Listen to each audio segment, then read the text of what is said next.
My intuition and presence tells me not to think.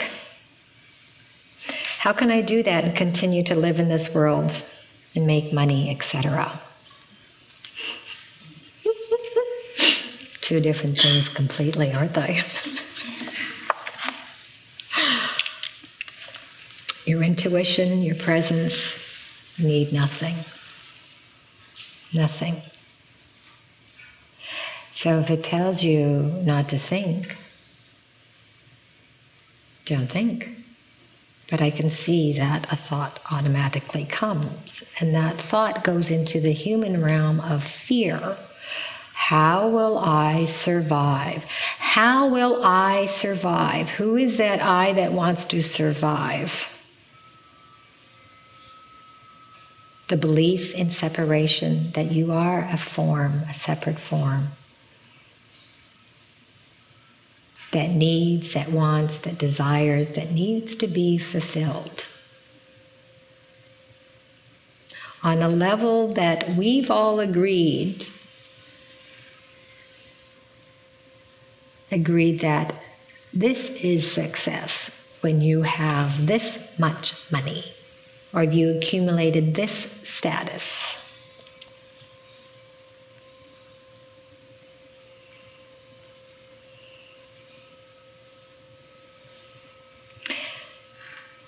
Living the spiritual life means living a life of the unknown, not knowing the next moment, not knowing, as Jesus said, do not worry what you should eat, what you should wear, what you shall say, for in the moment that you need it, it is given. And it's trusting in that. But you can't trust in it when you are devoted to the thinking mind, when you're living from the egoic sense of self, of I'm somebody who needs something to sustain me.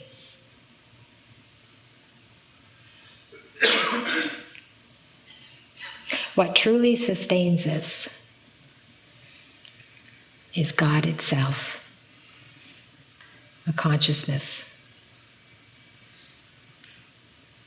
that you are.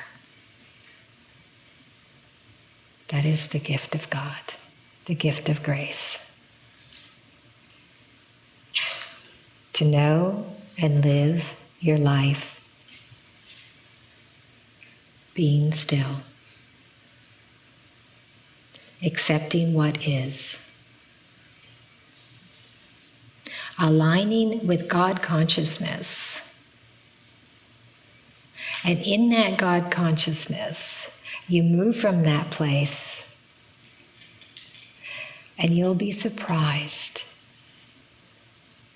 how abundant life is, that you already are filled, that you are already abundant, that you already are wealthy. Not in monetary value, but the wealth that lies within of peace, of joy, of goodness, of love. And then if money should come, it'll come. But you too need to take that with a grain of salt, of not going back into the egoic sense of self, of greed, of wanting more, of holding on to. For life is not about getting, it's about giving. And the more that we give, the universal law is the more that we shall receive. And think about this. Go into your own mind and really ask yourself, what is it that you want to receive? Do you truly want to receive the gift of God, of stillness? Or do you want to receive something else? And be honest. Because if you say to yourself, no, I really want God, but in the back of your mind, I really want $1 million, or that's hardly anything now, let's make it $30 million.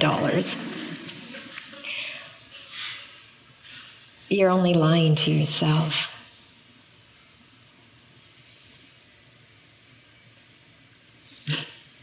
I remember I used to go to India quite a bit, and there was a friend of mine there, and there was this guru who was sort of known for just kind of giving you what you want somehow, and he really wanted a relationship and wanted to be truthful. He said he wanted sex. That's what he wanted. And he really wanted that. And anyways, the next week, after visiting this guru, he met a woman. And he was delighted. He was just like in bliss because he was getting his sex. But then 3 months into the relationship, he couldn't stand it anymore. And he said to me, that's all she wanted was sex.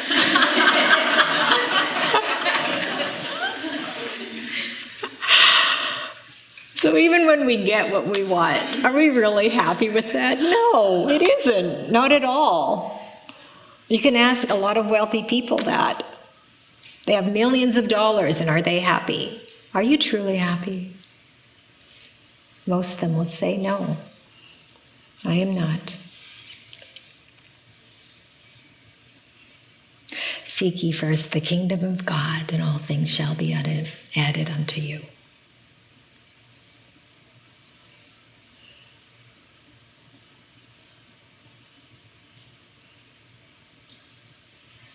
It's your choice. God waits patiently for his children. We're the children. He'll wait for you kicking and screaming. It's just you waiting for yourself. And not even really waiting. You just are. You are that God consciousness.